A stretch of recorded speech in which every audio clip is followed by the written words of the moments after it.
Hello everyone, welcome to our channel অঙ্ক চর্চা। আবারও বিএড থার্ড সেমিস্টারের একটা সাজেশন নিয়ে চলে এসেছি। তোমরা জানো যে আমরা যে সাজেশনগুলি দিয়ে থাকি এগুলি কিন্তু যে বিগত বছরের প্রশ্নপত্র থাকে সেগুলি কিন্তু যাচাই করে দিয়ে থাকি। তো বিএড থার্ড সেমিস্টারের যে সেশন তোমাদের 2023-2025 এর চলছিল, আমরা কিন্তু সেই সেশনের সাজেশন দিয়ে থাকছি, মানে এই পর্বগুলি চলছে। এর আগেও আমি বেঙ্গলি ম্যাথড সাবজেক্টে দিয়েছি, ইংলিশ ম্যাথড সাবজেক্টে দিয়েছি, তাছাড়া রাষ্ট্রবিজ্ঞানে দিয়েছি। আজকে যেটা দিচ্ছি সেটা হলো এডুকেশন সাবজেক্টের। তো তোমরা যদি অতি স্বল্প মূল্যে এই নাম্বারে যোগাযোগ করো তাহলে কিন্তু তোমরা এই পিডিএফ গুলি পেয়ে যাবে। স্ক্রিনে দেওয়া নাম্বারে যোগাযোগ করবে, কেউ ফোন করবে না প্লিজ, সবাই হোয়াটসঅ্যাপে এসএমএস করবে, কারণ সবসময় ফোন তোলাটা ইজি হয়ে ওঠে না। তো আজকে আমরা যে সাবজেক্টটা নিয়ে আলোচনা করব সেটা হলো শিক্ষাবিজ্ঞান অথবা এডুকেশন। তোমরা জানো তোমাদের থার্ড সেমিস্টারে শুধুমাত্র একটি পেপার হয় 35 মার্কে। এই 35 মার্কে 35 মার্ক পাওয়া খুবই একটা ইজিকর জিনিস। থার্ড সেমিস্টারে যদি তুমি 35 পেয়ে যাও তাহলে কিন্তু বাকি যে সেমিস্টারগুলি থাকবে সেগুলির ক্ষেত্রে কিন্তু তোমার চাপটা কমে যাবে। তো আশা করি যে তোমরা 35 নাম্বার পাবে, কারণ থার্ড সেমিস্টারে ফুল মার্ক তোলা খুবই ইজিকর। দেখো, ফার্স্ট প্রশ্ন হলো পারদর্শিতার অভিক্ষা কি। সেকেন্ড কোশ্চেন হলো মূল্যায়নের সংজ্ঞা কি। 3 নাম্বার কোশ্চেন দেখো সিআরটি ফুল ফর্মটাও একটু শিখে নেবে, অনেক সময় সিআরটি এনআরটি এগুলির ফুল ফর্ম দিয়ে দেয়।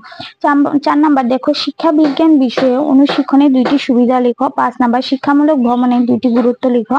6 নাম্বার অনুকৃতি পাঠ শিক্ষণের সাথে সম্পর্কযুক্ত যে কোনো 4টি দক্ষতার নাম উল্লেখ করো। 7 নাম্বার মূল্যায়নের প্রকারভেদগুলি কি কি। 8 নাম্বার এনআরটি কি। 9 নাম্বার এনআরটি ও সিআরটির মধ্যে পার্থক্য কি। 10 নাম্বার শিক্ষণবিদ্যা ও শিক্ষণ বৈজ্ঞানিক বিশ্লেষণ বলতে কি বোঝায়। 11 নাম্বার দেখো দেয়াল পত্রিকার 2টি গুরুত্ব লেখো। 12 নাম্বার নির্দেশমূলক উদ্দেশ্য বলতে কি বোঝো। 13 নাম্বার ভূমিকায়নের সংজ্ঞাগুলি লেখো। অনুশিক্ষণের গুণাবলী ব্যাখ্যা করো। তারপরে প্রশ্ন মূল্যায়নের প্রকারভেদগুলি কি কি।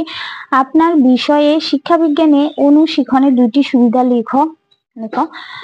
তারপর আমরা চলে যাবো 5 মার্কের কোশ্চেন। 5 মার্কের কোশ্চেন, এই কোশ্চেনটা ভেরি একটা ইম্পর্টেন্ট কোশ্চেন। 1 নাম্বার ভূমিকায়ন শিখন বলতে কি বোঝায়। ভূমিকায়ন শিখনের বৈশিষ্ট্য উল্লেখ করো এবং এর ত্রুটিগুলি লিখো। অর্থাৎ ভূমিকায়ন সম্পর্কে যাই দেখবে না কেন এই কোশ্চেনের আনসারটা লিখে দেবে, কারণ অনেক সময় কোশ্চেন একটু ঘুরিয়ে টুরিয়ে আসে। তো যেহেতু তোমাদের এটা স্কুল কলেজের পরীক্ষা না, যেহেতু এটা হলো একটা প্রফেশনাল কোর্স, সেদিকে তোমরা লক্ষ্য রাখবে যে আনসার গুলি যেমন স্ট্যান্ডার্ড হয়। আনসারের মধ্যে যদি যা চাইছে তা যদি না লেখো তাহলে কিন্তু নাম্বার ফুলফিল দেবে না। আর তোমার কি দরকার, থার্ড সেমিস্টারে 4 মার্ক দরকার, সেই ক্ষেত্রে একটু সতর্কভাবে পড়তে হবে এবং সতর্কভাবে লিখতে হবে। 2 নাম্বার দেখো শিক্ষা বিজ্ঞানের শিক্ষকের কি কি গুণাবলী ও পেশাদারী নৈতিকতা থাকা উচিত। 3 নাম্বার দেখো শিক্ষা বিজ্ঞানের শিক্ষকের কি কি পেশাদারী নৈতিকতা থাকা উচিত। 4 নাম্বার দেখো পাঠ্য একক বিশ্লেষণ বলতে কি বুঝো। পাঠ্য একক বিশ্লেষণ শিখন প্রক্রিয়ার পদ্ধতি উল্লেখ করো। আরেকটা বলে রাখি, তোমরা যারা বিএড করছো তারা অবশ্যই বিএসসি পাস বা এমএসসি পাস করে বিএডটা করছো, বা কেউ বিএ পাস করে কেউ এমএ পাস করে করছো। যাই হোক তোমরা কিন্তু খুব অ্যাডাল্ট, মানে ধরতে পারি যে তোমাদের এজ মানে 18-র উপরই আছে। তো সেই ক্ষেত্রে কিন্তু এই বয়সটা হলো গিয়ে নিজের পায়ে মানে সাকসেস হওয়ার মানে সময়। এই সময়ে কিন্তু তোমরা সময়টা কোনোভাবেই নষ্ট করবে না।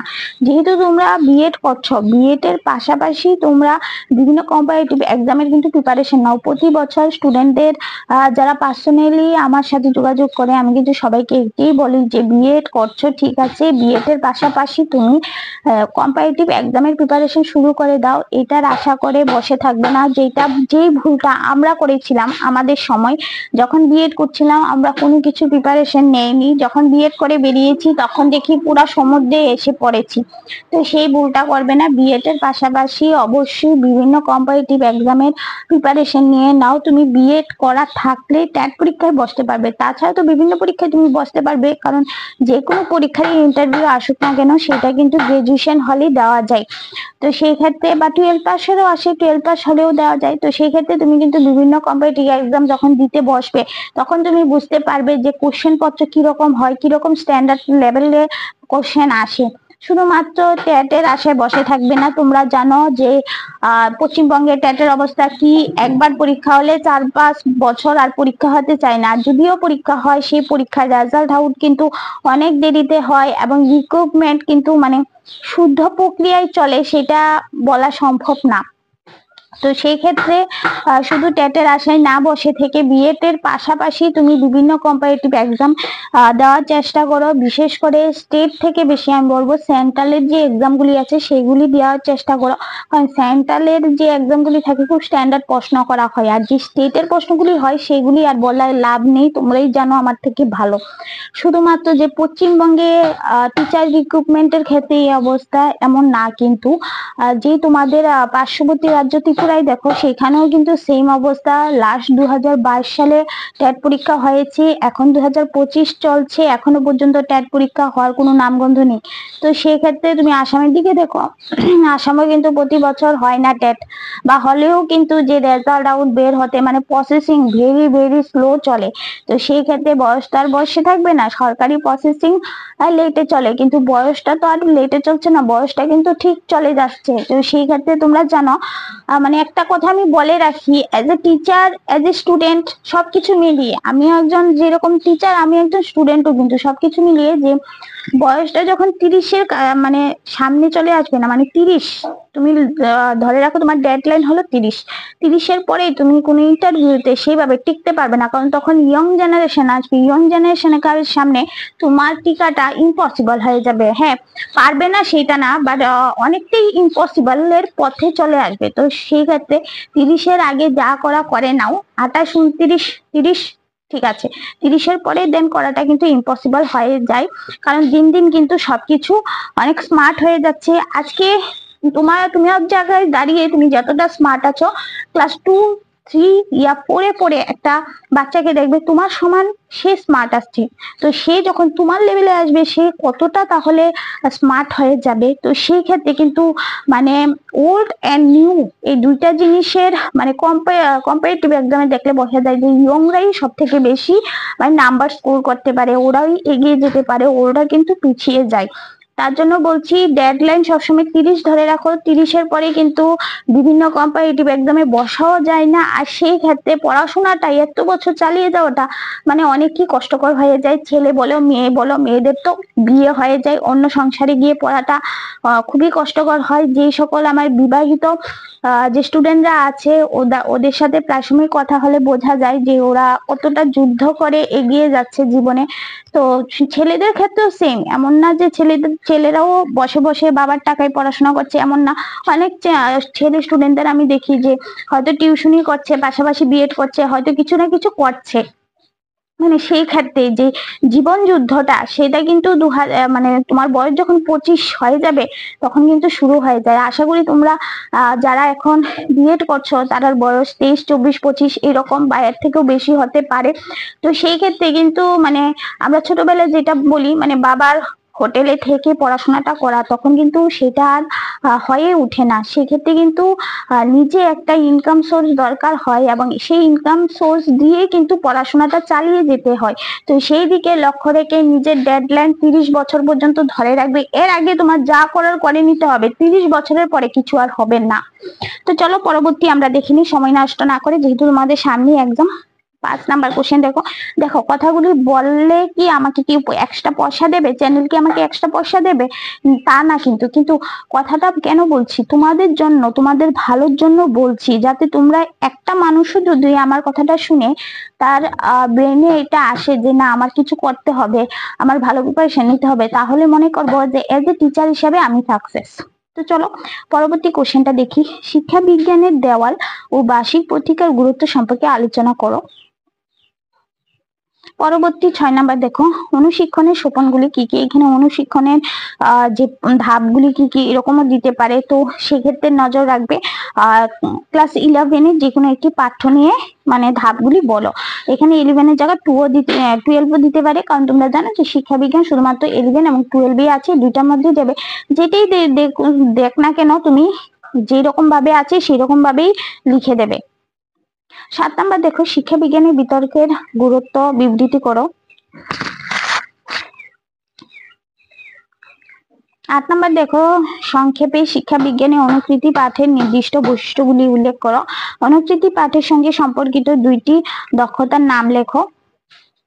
পরবর্তী 9 নম্বর দেখো, উদাহরণ সহ ধার্যকরণ ও মূল্যায়নের পার্থক্য লেখো। উচ্চ মাধ্যমিক স্তরে শিক্ষা বিজ্ঞান বিষয় থেকে উদাহরণ সহযোগে অনুশীলন চক্রটি বিবৃতি করো।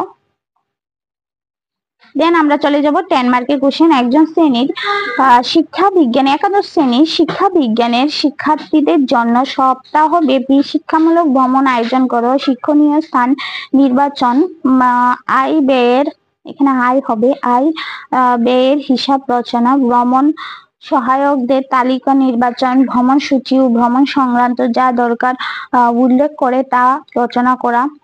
এটা কিন্তু ইম্পর্টেন্ট আছে, এটা সবসময় আছে। 2 নম্বর দেখো, সমন্বিত শিক্ষণের একটি ধারণা লিখো। সমন্বিত শিক্ষণের সুবিধা উল্লেখ করো। সুবিধা যার বৈশিষ্ট্য দিতে পারে, দেখো বৈশিষ্ট্য যেটা থাকবে সুবিধা এটা দুটো সেমই থাকবে। তো বৈশিষ্ট্য দিলে বৈশিষ্ট্য দেবে, আর সুবিধা বললে সুবিধা বলবে, আর যখন অসুবিধা বলবে সুবিধাই থেকে কিন্তু তুমি অসুবিধা বানিয়ে নিতে পারবে। দেখো এটা কিন্তু প্রফেশনাল কোর্স, বারবার বলছি, স্কুল কলেজের কোর্স না যে তুমি পরীক্ষার মধ্যে বানিয়ে লিখে, যে পরীক্ষার মধ্যে তুমি হুবাহু লিখে দেবে। এটা ভালো করে পড়ে নেবে, দেন নিজের মতো করে লিখে দেবে আর কি। আমরা ছোট বেলায় পড়তাম না, 9-10-এ যখন থাকতাম, বাংলা গদ্যগুলি পড়ে যেতাম, তারপরে ওইটাই বানিয়ে 5 মার্কের 10 মার্কের নিজের মনে করে লিখে দিতাম না। এরকমই কিন্তু বিএডটা ভাববে, মানে যে এত যে তোমার মুখস্থ করে লিখতে হবে সেটা না, কিন্তু যেটা থাকবে সেটা তুমি ভালো করে পড়ে নেবে, দেন কিন্তু সেটা তুমি নিজের মতো করে লিখে নিতে পারো। তারপর দেখো, শিক্ষা বিজ্ঞানের শিক্ষক হিসাবে উচ্চ মাধ্যমিক স্তরে আপনি কিভাবে পারদর্শিতার অভিজ্ঞতা প্রস্তুত করবেন।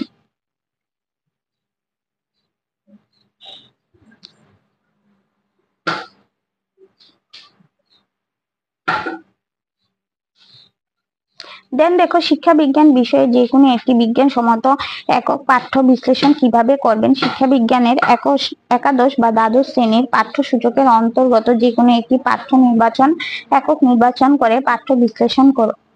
এই কোশ্চেনটা ভেরি একটা ইম্পর্টেন্ট কোশ্চেন। এটা যে একাদশ শ্রেণীর আসবে এটা না, 12-এরও আসতে পারে, দ্বাদশ শ্রেণীরও আসতে পারে, যে সেম আর যেরকম আছে সেই রকম, শুধুমাত্র যেখানে ক্লাস 11 লেখা থাকবে সেখানে 12 চেঞ্জ করে নেবে। তো চলো আজকের পর্ব এখানে শেষ করছি। পরবর্তী পর্যায়ে আমরা পরবর্তী সাজেশন নিয়ে আসবো। তোমরা কমেন্ট বক্সে লিখতে পারো যে তোমাদের কোন সাজেশনটা আগে দরকার।